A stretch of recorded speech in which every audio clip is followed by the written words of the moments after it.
गंगापूर तालुक्यातील लासूर स्टेशन येथील गरोदर महिलेची रुग्णवाहिका वेळेवर न आल्याने प्रसूती झाली, परंतु उपचाराअभावी नवजात अर्भकाचा मृत्यू झाला। संबंध महिलेला खासगी दवाखान्यात येण्यास डॉक्टरांनी नकार दिला, तर प्राथमिक आरोग्य केंद्रात डॉक्टर कर्मचारी गैरहजर असल्याने बाळ दगावले व गरोदर महिलेची प्रकृती खालावली होती। ग्रामस्थांच्या सहकार्याने छत्रपती संभाजीनगर येथील घाटी रुग्णालयात दाखल करण्यात आले असून महिलेवर उपचार सुरू आहेत। सूत्रांकडून मिळालेल्या माहितीनुसार गंगापूर तालुक्यातील लासूर स्टेशन परिसरातील पंचशील येथील गरोदर महिलेला प्रसूतीच्या वेदना सुरू झाल्याने पतीने महिलेला एका खासगी दवाखान्यात प्रसूतीसाठी नेले, मात्र डॉक्टरांनी उपचारास नकार दिला। तसेच लासूर स्टेशनच्या प्राथमिक आरोग्य केंद्रात रात्री कुणीही हजर नसल्याने महिलेची रस्त्यावर प्रसूती झाली, परंतु जन्मास आलेल्या नवजात बाळाला वेळीच योग्य उपचार न मिळाल्याने त्याचा 25 एप्रिल रोजी रात्री मृत्यू झाला।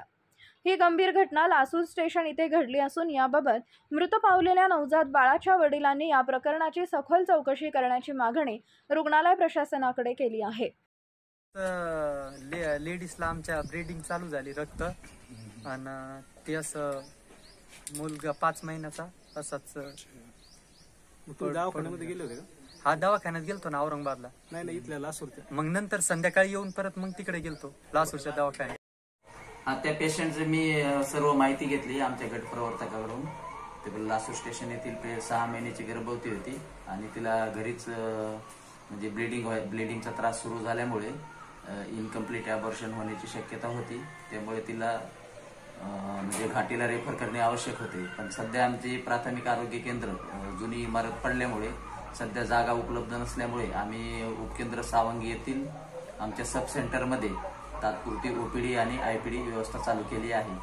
पण बाकीची इथं डिलिव्हरी वगैरे काही व्यवस्था आहे ते सध्या इथं जागेच्या अपुरी असल्यामुळे सध्या इथं डिलिव्हरी हे ते आम्ही करत नाही, घाटीला हे ते रेफर करून देतो।